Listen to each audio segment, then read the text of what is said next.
The Committee on House Administration is holding a hearing Tuesday, tomorrow, titled Make Elections Great Again: How to Restore Trust and Integrity in Federal Elections. Lawmakers will be hearing from multiple witnesses, among them Rion, Nobile, a senior attorney at Judicial Watch. Rion, welcome to the show. Thanks so much for being here today. So explain a little bit about your background for our viewers and why you're being called to testify tomorrow. Yeah, so I've been doing election litigation for about 20 years now. I'm one of the election members of the election team here at Judicial Watch. We've been enforcing and litigating list maintenance and cleaning up dirty voter registration lists for about 12 years now.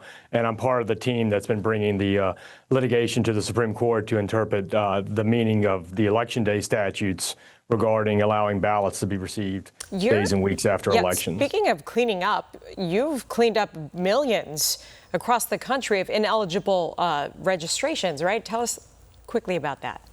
Yeah, so we did a report last April on how many inactive and bad registrations our litigation has helped removed, and our team here has removed about 5 million people back in April, and then just about a month ago, in response to some suits that we filed in 3 states, one of the states, Oregon, admitted that they needed to remove about 800,000 inactive voter registrations to get their lists compliant. So we're about at 5.8 million removals here in, wow. in about 10 years. Okay, so the problem's real and it needs a fix. Based on what you're telling this committee tomorrow, what's the biggest change that would make our elections both more secure and more trusted by November's midterms?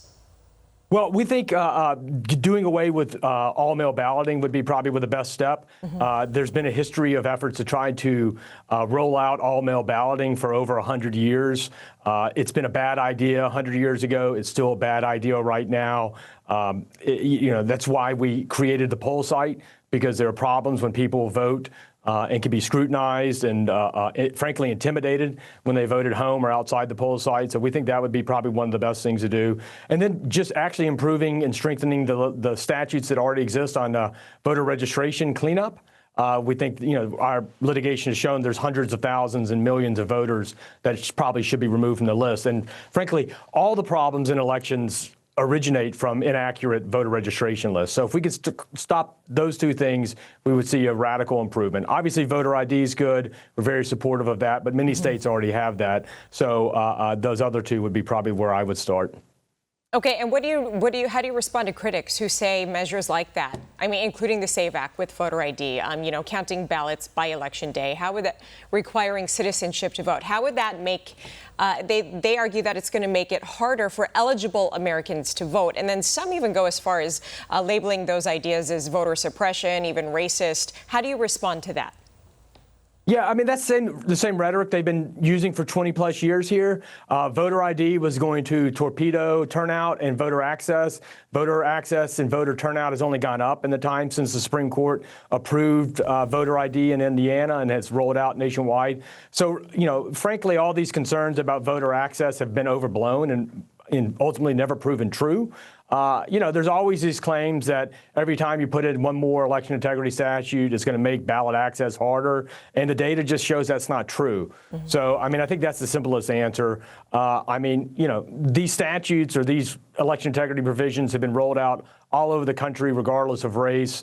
And, that's not the problem. It's frankly not having adequate or updated election integrity provisions undermines the elections and undermines the government. So even when a candidate wins that I don't support, I want them to make sure they had a legitimate election. And it's really important to promote the legitimacy of the elections. Yeah, seems like common sense safeguards for voting. Rion, Nobile, we'll be watching you tomorrow. Senior attorney at Judicial Watch. Thanks for your time today. Thank you for having me. You got it.